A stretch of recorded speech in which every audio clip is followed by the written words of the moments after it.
Lagos never sleeps, but at 5:47 a.m. on a rainy Tuesday, even the Danfo drivers were still rubbing sleep from their eyes.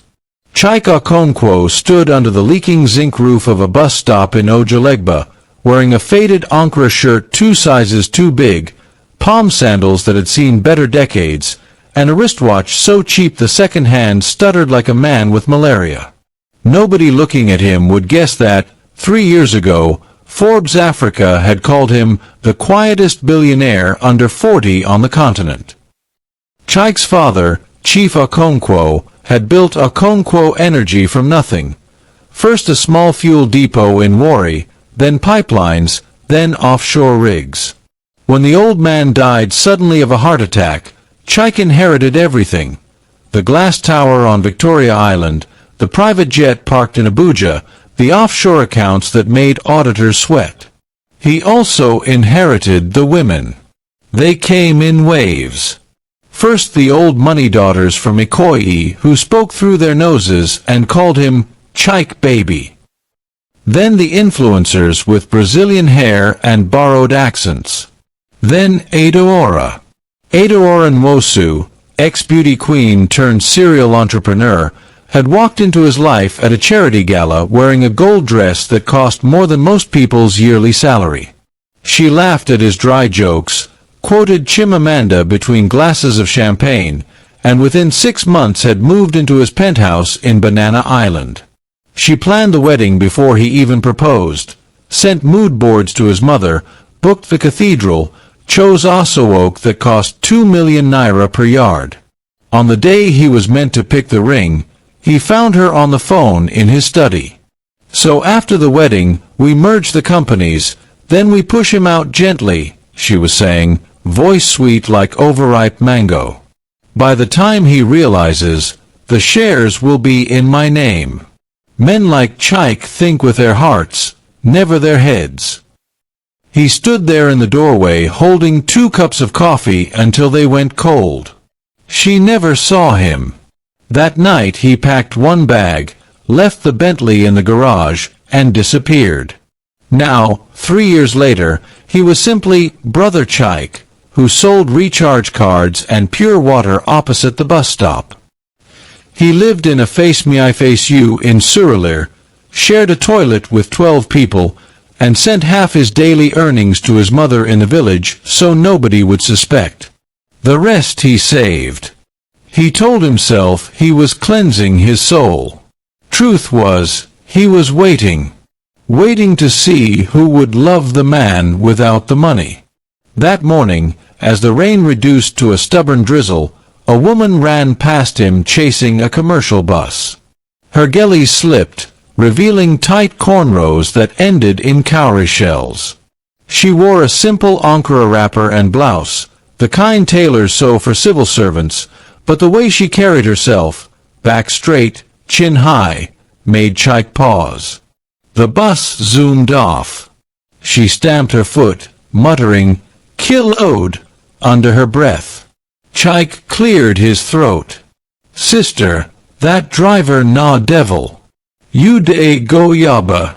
She turned. Her eyes were the color of palm wine at dusk, light brown, almost gold. "Yes-o. I get interview for 8 o'clock. This rain want to finish my life." Without thinking, he pulled off his nylon raincoat, thin, torn, the kind they sell for 200 naira, and offered it. "Take. My shop day here, I no fit run again." She hesitated, then smiled. Not the calculated smile of Banana Island girls. This one started small and spread like sunrise. "Thank you, bros." "Chike." "Neka," she said, tying the coat around her waist like a pro. "Neka ease from Poro. God bless you, oh." As she dashed off to find another bus, Chike felt something shift inside his chest. Small, dangerous, like the first crack in a dam. He didn't know that across town, in a mansion in Lekki Phase 1, Adaora was scrolling through Instagram and had just seen a blurry photo someone posted from a friend's wedding. The groom looked familiar. Too familiar. She zoomed in, heart beating fast. "Chike," she whispered to the empty room. Then she smiled, slow and sharp like a cutlass. "So you think you can hide from me?" She picked up her phone and dialed a number she hadn't called in 3 years. "Hello, Detective Ahmed? I need you to find someone for me. My fiancé. Yes, the wedding is still on. He's just playing hard to get." In Ojulegba, Chike arranged his recharge cards under the leaking zinc, unaware that the game had already begun again. 2 weeks after the raincoat incident, Neka became a regular face at Chike's small wooden kiosk. Every morning at 6:45 sharp, she would appear, rushing for the staff bus to the Ministry of Education in Alausa, where she now worked as a grade level 10 officer. She always bought one small indomie and a pure water, paid with exact change, and greeted him with the same bright, "Good morning, Brother Chike," that made the other traders tease him. "Chike, this one no be customer na wife material." Mama Ngozi, the woman who sold tomatoes beside him, would shout loud enough for half of Ojulegba to hear. Chike would just laugh and wave it away, but inside, something was growing. Neka never asked for anything. Never eyed his cheap phone or tried to shine eyes when he counted money. She spoke Igbo like home, thick Abia dialect, full of proverbs and laughter. One day she brought him mwamwa wrapped in on leaves because, "You 2-day chop this indomie every day, your stomach goes soon protest." He ate it slowly, sitting on an upturned crate, tasting the crayfish and the care, and realized he had not felt this peaceful since he was 12 years old in his father's village house. But peace is a stubborn thing in Lagos. It never lasts. One Saturday evening, Chike was closing the kiosk when a black G-Wagon pulled up on the muddy road. Heads turned. In Ojulegba, that kind of car was either a politician or trouble. The back door opened and Adaora stepped out. She had changed. The gold dress was gone. Now she wore a simple but perfectly tailored white lace blouse and wrapper, the kind Igbo widows were to look respectable when they are anything but. A small coral bead necklace, the exact one Chike had bought her in London, rested against her collarbone. She looked like a virtuous woman. Only Chike knew the knife behind the smile. "Chike," she called softly, as though they had parted on good terms yesterday. The street went quiet. Even the Okada men stopped shouting. He felt every eye on him. His first instinct was to run, but there was nowhere to go. The kiosk was open on all sides like a trap. "Adaora," he said, voice flat. "Wetin you want?" She walked closer, heels sinking into the mud, but she didn't seem to care. "Is this how you greet the woman you almost married? After 3 years, no call, no text. You broke my heart, Chike." Mama Ngozi sucked her teeth loud enough to be heard in Mushin. "Who be this one-way day speak grammar?" Adaora ignored her. She reached into her handbag and brought out a brown envelope. "I brought pictures. From our traditional wedding preparations. My people are still asking me when the groom will come and pay the rest of the bride price. You think you can shame my family like this?" Chike's hand tightened on the wooden counter. "I no owe you or your people anything. We never marry. Go away." But Adaora was never one to lose a scene. She raised her voice just enough. "So because of small misunderstanding, you come hide for this place? Living like rat. Chike, you are an Okonkwo. Your father will turn in his grave." That was when Neka appeared. She had come to return Chike's raincoat, now washed and folded neatly. She stopped dead when she saw the G-Wagon, the beautiful woman dripping money, and Chike's face like thunder. Adeora saw her immediately. Her eyes narrowed, calculating. "And who is this?" she asked sweetly. "Your new customer." Neka found her voice. "Good evening, Ma. I just came to return Brother Chike's coat." She held it out like a peace offering. Adeora took one look at the cheap torn nylon and laughed. "Short, sharp, cruel coat. You call this rag a coat? My fiancé used to wear coats that cost more than your village." Neka's cheeks burned, but she did not drop her gaze.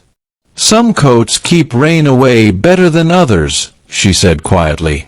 "Expensive ones tear easy when the wind is strong." The silence that followed was heavy enough to drown in. Adeora's smile froze. She turned back to Chike. "We will talk soon. You cannot run forever." She climbed back into the G-Wagon and was gone, leaving only the smell of expensive perfume and humiliation. That night, Chike sat on his small bed in the Face Me I Face You, head in his hands. Neka's words kept ringing. Some coats keep rain away better than others. He knew the game had changed. Adeora would not stop until she dragged him back, or destroyed him trying. And Neka, sweet, proud Neka from Poro? She had just seen the first crack in his mask. Tomorrow, she would ask questions. Tomorrow, he would have to decide how much truth a poor man could afford to tell the woman he was starting to love. Sunday morning in Suralair smelled of akara and incense. Chike did not open the kiosk.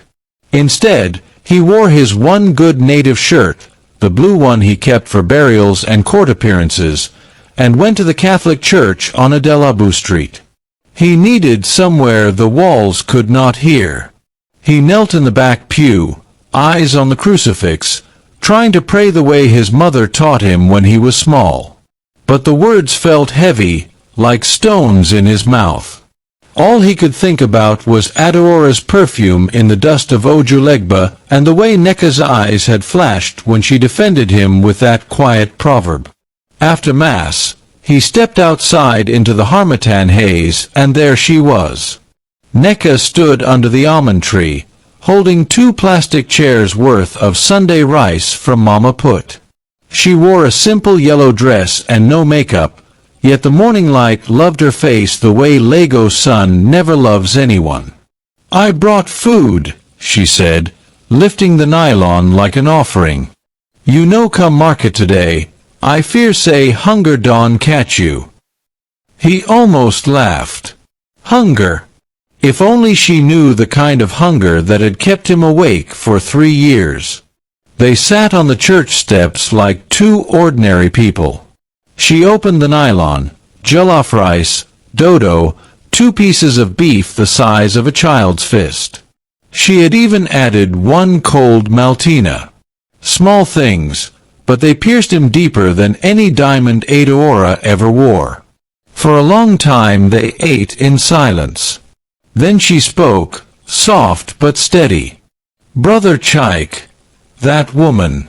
She called you her fiancé." He stared at the ground. "She was. Once. Was." He exhaled. The moment of truth had come earlier than he planned. "Neka, I have not been honest with you. My name is Chike, that part is true. But the man selling recharge card, that one is only half the story." She waited. No drama. No gasping. Just waiting, the way village girls wait when elders are about to speak heavy words. He told her everything. Not the Forbes version, the real one. How his father died and left him everything. How Adeora smiled while planning to steal it all. How he ran and buried himself in Surulere like a seed that did not want to grow. He spoke in Igbo when the English felt too small. Tears came, but he did not hide them. When he finished, the rice was cold and the maltina warm. Nneka wiped her hands slowly on a serviette, folded it into a perfect square, then looked at him. So you are rich. Billionaire kind of rich. He nodded, ashamed. And you chose to live inside this hot face me I face you, bath queue by 4 a.m., eat Indomie every day, just to know who will love you when you have nothing? Again he nodded. She started laughing. Not mocking. Real belly laughter that made passing children turn and stare. Chike. Ogboni. You day craze well. Huh. So all this time I day pity you, you get money way fit by my whole village plus the market. He waited for anger. For accusation. For her to stand up and walk away. Instead, she stopped laughing and took his hand. Her palm was rough from carrying files at the ministry, from pounding yam for her siblings when their mother was sick. Listen to me, Chike Okonkwo. Rich man, poor man, half-dead man, I no send. The man I don day greet every morning, the one way give me him only raincoat when rain wan spoil my interview, the one way never toast me with big grammar or iPhone 15, that man na the one I know. The rest na just noise. He stared at her, throat tight. But Ada Ora. That one. Nneka hissed. She is like Lagos rain, loud, plenty, but when sun come out, nobody remembers 'em again. Leave her. For the first time in 3 years, Chike cried openly. Not like a billionaire. Like a man who had just been found. That evening, they walked to the small buka behind the church and ate pepper soup under 1 week bulb. She told him about her father who died owing cooperative money, how she was raising her 2 younger brothers alone, how she still sent half her salary to Mporo every month. Simple dreams, a house with inside toilet, school fees for the boys, maybe one day open a small bookstore. He listened and realized poverty and wealth were just clothes. Some people wore them better than others. As they parted at her gate, she stood on tiptoe and kissed his cheek, quick, respectful, Igbo girl style. Tomorrow I go still buy Indomie from you, she said, eyes dancing. But now I no say na billionaire day salam. I go add extra egg. He laughed until his ribs hurt. But across town, in a house with too many chandeliers, Ada Ora was on the phone again. Detective Ahmed, I want everything on the girl. Name, village, even the primary school she attended. If Chike thinks he can replace me with some ministry rat, he never knew me at all. She ended the call, opened her laptop, and began typing an anonymous blog post titled, How I Was Abandoned by My Billionaire Fiancé for a Recharge Card Seller. The storm was coming. And this time, it had a name. Monday morning, Lagos woke up choking on gossip. By 6:12 a.m., the blog post was everywhere. Linda Ikeji, Belanija, Neraland, Twitter, WhatsApp groups from London to Dubai. The headline screamed in red. He dumped me at the altar for a poor girl in Surulere. Heartbroken Ada Ora Nwosu finally speaks. The story was perfect poison. Screenshots of old love texts, real. Photos from the never-happened traditional wedding preparations, real. And one new photo someone had secretly taken yesterday. Chike and Nneka eating pepper soup under the week bulb, her hand on his arm, both of them laughing like ordinary people in love. Ada Ora had captioned it. This is the pure girl he left me for. Ministry worker. Lives in face Mefizu. I wish them well. God heal my heart. By 7 a.m., Chaik's kiosk was surrounded. Okada riders, students, market women, even pastors, all shouting, snapping pictures, live streaming. Not true say you be billionaire. Brother Chaik, abeg dash me small money. See as life bo. From Banana Island come sell Indomie. Chaik stood behind his small counter like a man facing a firing squad. His phone, the small Nokia torch he had used for 3 years, was dead from too many missed calls. The new iPhone he kept hidden in the room was blowing up with numbers he had not seen since 2022. Neka arrived at 7:45, pushing through the crowd with her ministry ID swinging on a lanyard. When she saw the mob, she froze. Chaik, wetin day happen? Before he could answer, a woman thrust a phone in her face. Auntie, now you be the new girlfriend? Adeora say you snatch person husband o. Neka read 2 lines, closed her eyes, and exhaled through her nose. Then she did something nobody expected. She climbed on top of Mom Ngozi's tomato table and shouted in clear, loud Igbo. Nu Yua. Listen, all of you. My name is Neka Ease. I am a daughter of Mporo. I did not snatch anybody's husband because no wedding happened. The man you are shouting at gave his raincoat to a stranger in the rain. That is the only thing he has given me. If that one is a crime, make police come arrest me now. Silence fell like a blanket.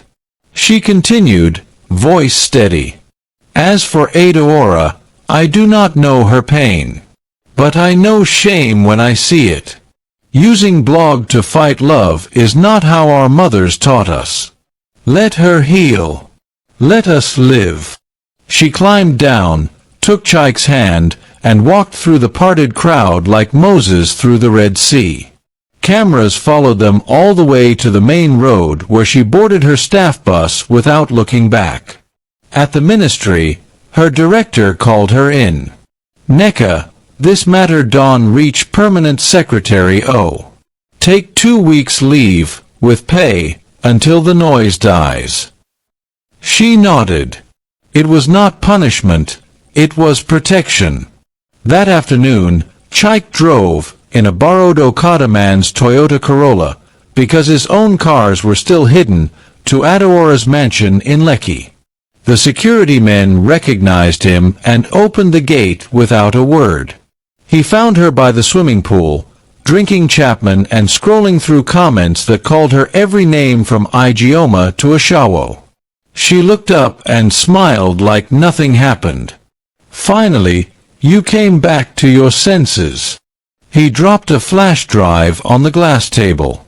Everything you need is inside. Signed transfer of 10% of Okonkwo Energy shares to your name. That is more money than you can spend in 3 lifetimes. Take it, disappear from my life, and never speak my name again. Her hand shook as she picked it up. 10% was over 40 billion naira. Chaik continued, voice low. If you ever write one more word about Neka, if one hair on her head bends because of you, I will make sure the whole world knows exactly how you plan to steal from a man who loved you. I recorded everything that night in the study. I still have the file. For the first time, Adeora looked small. That night, the blog post vanished. The photos disappeared. Adeora posted one last thing. I have received closure. I wish Chaik and his new love happiness. May God forgive me. Lagos moved on to the next gist in less than 24 hours. But in a small compound in Poro, Neka's mother was on the phone, voice shaking with pride and fear. Neka M.O., this boy say he wan come do introduction next month. He say he no wan hide again. My daughter, Hope say you love am true true oh. Because this kind love no day come twice. Neka looked at the raincoat hanging behind her door, now patched with love. Mama, she said, smiling, e don come the first time, and e no day go anywhere again. The introduction was set for the second Saturday in December, when the harmattan dust was thick and the village masquerades were already practicing for Christmas. Chaik did not arrive quietly.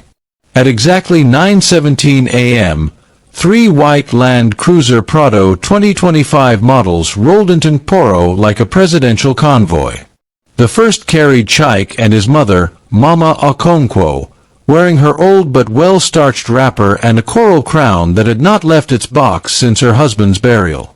The second carried his 2 uncles from Warri and 1 aunt from London who kept saying, "This heat will kill me oh," while fanning herself with a 50-pound note. The third was filled with cartons, Malta Guinness, bags of rice, George wrappers for the Umwada, 2 live goats, and 1 cow that kept mooing like it knew its fate. The entire village came out. Children climbed mango trees. Old men abandoned their palm wine. Even the Anglican priest postponed morning mass. Neka's compound, a modest red mud bungalow with zinc roof, suddenly looked small. Neka stood at the door in a simple cream lace blouse and double wrapper, head tied high like a crown. Her younger brothers, Chabik and Emeka, wore their first ever agbada and kept touching the embroidery as if it might disappear. Her mother, Mama Neka, had slaughtered 3 chickens before 6 a.m. and was still crying tears of joy into the pepper soup pot. When Chaik stepped down from the car, he did not wear the Billionaire uniform. No designer, no security detail trailing him. Just a plain white Iziagu and black trouser, the kind any serious suitor wears to knock on the door. In his hand was 1 small black bag. He went on both knees in the middle of the compound, right in the red sand, and greeted the elders in flawless Abia Igbo that made the old men slap their thighs in approval. Nduo nuo. Ani Baera Irio Nwa Ani. Neka. Buru Nke Ani. O Buru na Ani Miju. Yunu Bagara Ani.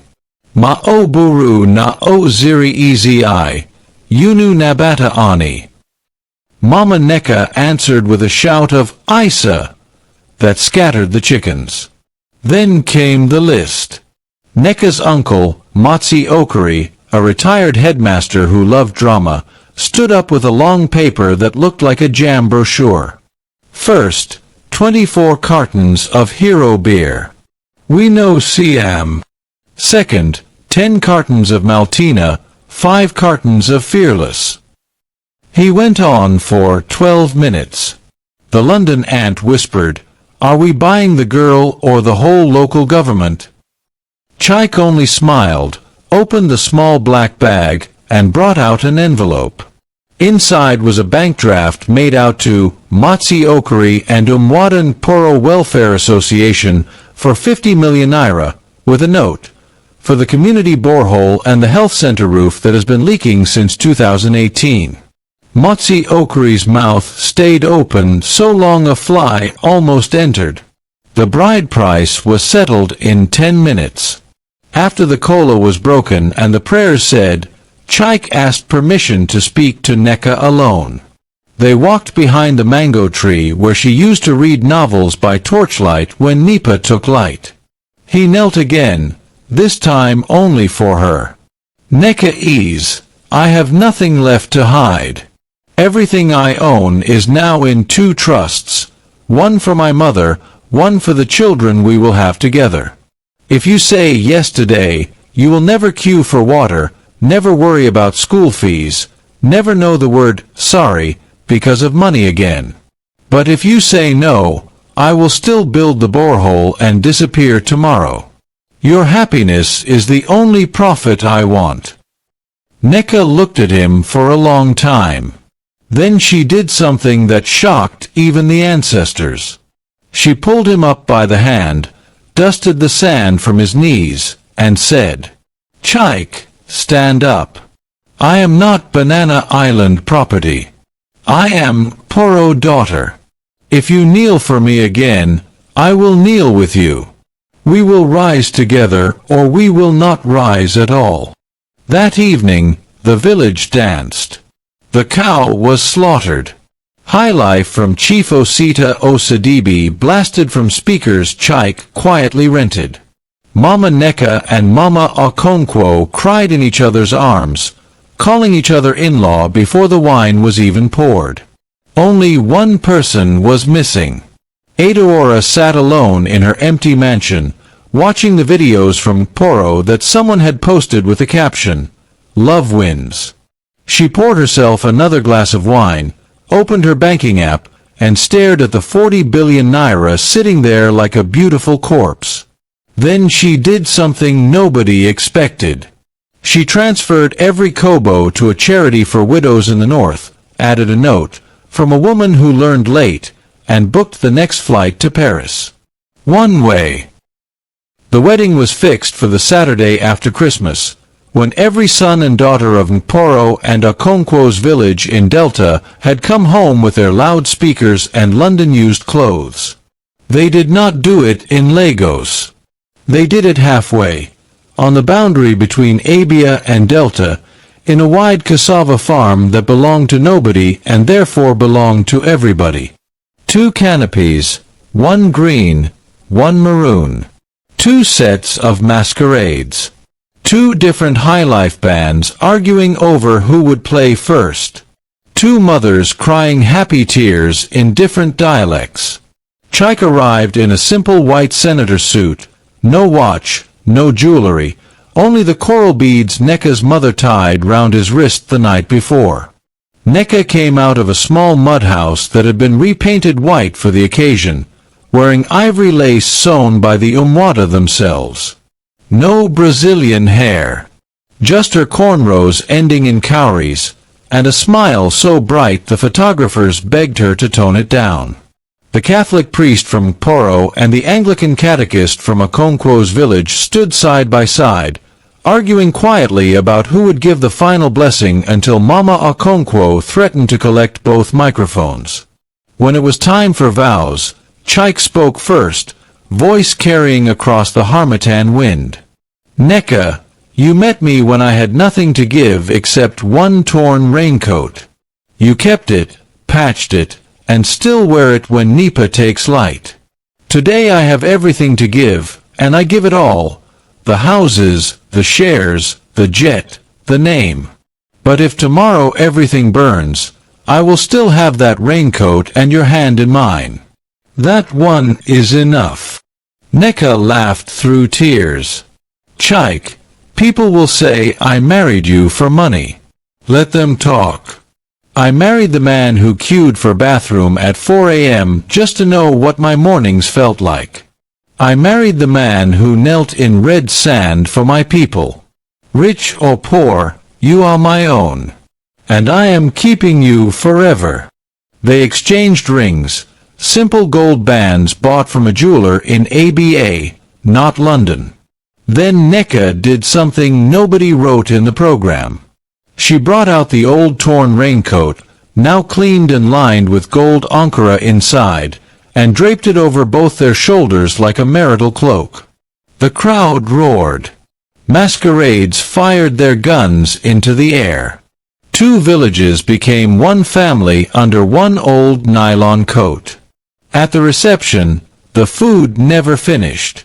There was oho soup and yukoto from Delta, onugbu and jollof rice from Abia, pepper soup thick enough to stand a spoon. Chaik's London aunt finally stopped complaining about heat and started dancing azonto with Matsi Okari. Adaora did not come, but a week earlier a courier delivered one small box to the couple. Inside was the coral necklace Chaik had bought her years ago, and a short note in her handwriting. "I wore this when I thought love was a transaction. Keep it for your first daughter. Teach her it is a gift. I have learned. Thank you both. A. Neka added it to her bridal box without bitterness. Years later, when people asked how a billionaire and a ministry clerk built a marriage that never entered blogs for the wrong reasons, old women in Poro would simply point to a framed photograph hanging in the sitting room of their house in Abuja. Chike and Neka under the raincoat, laughing, while red dust swirled around them like blessing. Under the picture, in Neka's neat handwriting, were the words, "He pretended to be poor to find love. I pretended to be strong to keep it. God looked at both of us and laughed. Then tied us with the same old coat." And every December, they returned to that cassava farm, now a small garden with benches and a borehole that never runs dry. They sit under the mango tree, share one plate of abacha, and tell their children, 3 already, 1 on the way, the only love story they ever needed. The one that started with a torn raincoat and ended with 2 villages learning that love is not what you bring. It is what you are willing to become when the money and the noise finally go quiet.